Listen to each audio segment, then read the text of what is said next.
নারীরা শুধু 12 হাত কাপড় পরার জন্য জন্ম নেয় না, নারীরা পাশাপাশি প্রত্যেকটা কাজের জন্য জন্ম নিছে। আর আমি এটা প্রমাণ করে দিব, আমি ছোঁয়া। আপনার হিম্মত আছে, সাহস আছে? ডেফিনেটলি আমি এরকম করেছি তো, আমি 4 জনের সাথে ফাইট করেছি এর আগে। আপনি কি ক্যারাটে কম্পো জানেন নাকি? জানি তো, কারণ নিজের আত্মরক্ষাতে অবশ্যই জানতে হয়। কারণ আমরা নারীরা শুধু ঘরে সীমাবদ্ধ থাকবো, এটা কিভাবে ভাবতে পারলেন? অবশ্যই বাইরেও সীমাবদ্ধ, কারণ ছেলেরা যদি মেয়েদের সাথে সাথে তাল মিলিয়ে কাজ করতে পারে, মেয়েরা কেন পারবে না? মেয়েরা শুধু ঘরে থাকার জন্য জন্ম হয় নাই, সব কিছুর জন্য মেয়েরা পারফেক্ট হতে হবে। এটাই এখনকার যুগের মেয়েরা যদি বুঝে যে কালচার চেঞ্জ হয়েছে, মেয়েরা ছেলেদের সাথে হাতে হাত মিলিয়ে যদি কাজ করতে পারে, তাহলে অবভিয়াসলি একটা ছেলে আসবে আমাকে কি হাজার এসে বলবে, হ্যাঁ যে চুরি ধরছে, ওর চুরিটা যদি আমি না ফেলে দিতে পারি, তাহলে আমি কিসের নারী? নারীরা শুধু 12 হাত কাপড় পরার জন্য জন্ম নেয় না, নারীরা পাশাপাশি প্রত্যেকটা কাজের জন্য জন্ম নিছে। আর আমি এটা প্রমাণ করে দিব, আমি ছোঁয়া।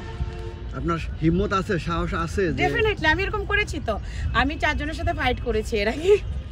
আমি একটা শুটিংয়ে যে একটু বিপদে পড়েছিলাম, মুক্তিপণ আদায় করতে চেয়েছিল আমাদের কাছ থেকে, এবং এখানে আমার ছুরি ধরছিল। সিরিয়াসলি, এটা আমি কিন্তু ফান গল্প করতেছি না, এখানে আমার ছুরি ধরছিল। কিছুদিন আগে একটা ওয়ালটন শোরুমের অ্যাডের কথা বলে আমাকে নিয়ে যায়, তো নিয়ে যেয়ে তারা 4 জন ছিল, পরে তাদের সাথে মারামারি করে, এবং আমি আমার একটা কোয়ার্টিস নিয়ে যাই, তাকে সেভ করে ওখান থেকে দেন চলে আসি। এটা তো আমার একটা ইন্টারভিউতে দেওয়া আছে, এটা একটা ইন্টারভিউ হয়েছে আমার। তো 4টা ছেলের সাথে হ্যাঁ, আপনি একটা মেয়ে হয়ে কিভাবে ফাইট করেছেন? আমি আমার ওইটুকুন প্রতিভা আছে বিধায় আমি করতে পারছি। কারণ ছোঁয়া নিজেকে নিজের জন্য তৈরি করেছে, নিজের জন্য বাঁচে, অন্যের জন্য নয়। নিজের জন্য যদি বাঁচে, তাহলে প্রত্যেকটা মেয়ে আমাকে আইডল মনে করবে যে না, ছোঁয়া যদি পারে। আর কেউ মায়ের পেট থেকে শিখে আসে না, অবশ্যই পৃথিবীতে জন্ম নেওয়ার পরেই একটা একটা করে শিখে। হ্যাঁ, আমি আজকে আত্মরক্ষা শিখেছি, সেটা কেন? সেটা অবভিয়াসলি আমার প্রয়োজন ছিল, যখন আমি বুঝেছি যে না আমার প্রয়োজন। কেন? যেহেতু আমার পথ অনেক দূর, আমার নিজেকেই পাড়ি দিতে হবে, তাহলে আমার প্রত্যেকটা কাজ নিজেকে করতে হবে, এবং পারবো না বলতে কোনো টপিক থাকবে না, প্রত্যেকটা কাজ পারতে হবে। তো আমরা একটু আপনার ফাইটিং দৃশ্য দেখতে চাই, যেহেতু আপনি ফাইটিং জানেন।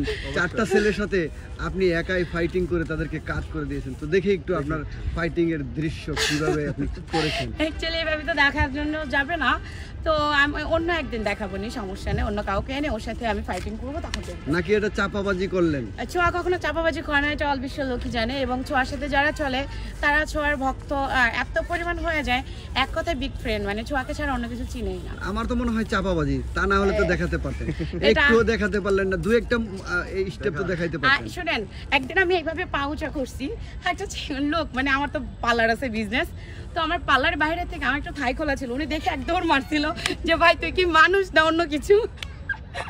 কারণ কি বলছে ভাই তুই কি মানুষ না অন্য কিছু। আমি বললাম কেন? কয় জীবন একটা ছেলে মানুষ এভাবে পাউডার করতে পারে না, একটা মেয়ে মানুষ কিভাবে পসিবল? আমি বলি ইচ্ছা থাকলে উপায় হয়। মার্শাল আর্ট ক্যারাটে শেখা হয়েছে নাকি? বাবু এদিকে আসো, কিছু মনে করো না। হ্যাঁ,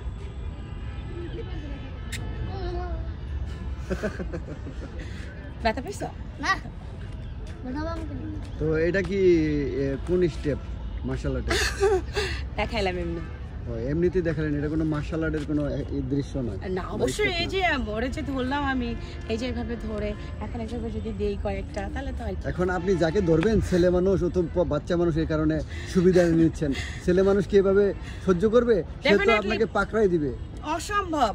বললাম না, আমি মেয়েতে সীমাবদ্ধ না, তাহলে আমি 12 হাত কাপড়ই পরতাম, আমি 2 হাত কাপড় পরতাম না। কারণ 2 হাত কাপড়ের সিফটি যদি না জানতাম, 2 হাত কাপড় পরতাম না কখনোই।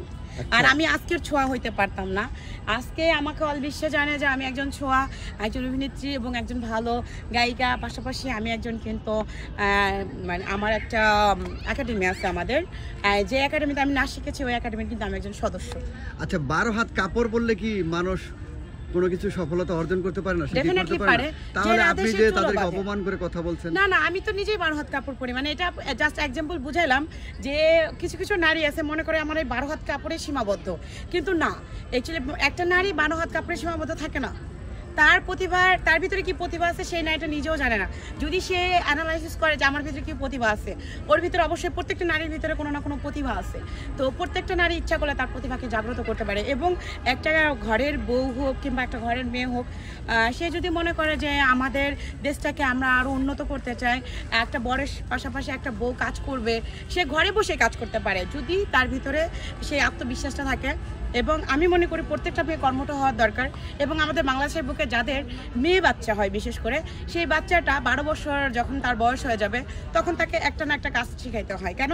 এই যে একটু আগে একটা মেয়েকে দেখালাম, এদিকে আসো বাবু, একে দেখেই বোঝায় এর ফ্যামিলি যদি একে আজকে কাজ শেখাইতো, এ কিন্তু আজকে রাস্তায় নামতো না। দেখেন, এটা তার জ্বলন্ত প্রমাণ। তো আমি বলবো প্রত্যেকটা মা বাবাকে, যখন একটা মেয়ের বয়স 12-13 বছর হয়ে যাবে, তখন সে মোটামুটি বুঝে, আর তখন তার খেলার বয়স থাকে। আর ওই বয়সটা সে যেটা ধরবে সেটা কিন্তু সে সাকসেস করবে। কেন সাকসেস করবে? কারণ তার মাথায় অন্য কোনো নলেজ থাকে না। তো তখন সে যদি একটা কাজ শিখে, 2টা কাজ শিখে, সেই মেয়েটা কখনো ভাতে মরবে না। এবং তার হাজব্যান্ড যদি কখনো অসুস্থ হয়ে যায় কিংবা অকার্য হয়ে যায়, ধরেন একটা হাত পা পঙ্গু হয়ে গেছে, তো সেই মেয়েটার কখনো অন্যের ধীন হতে হবে না যে আমি একজনের কাছে যাব, সেই মেয়েটার দিকে এভাবে লালসা হাত বাড়াবে, সেটা কিন্তু কখনোই পারবে না।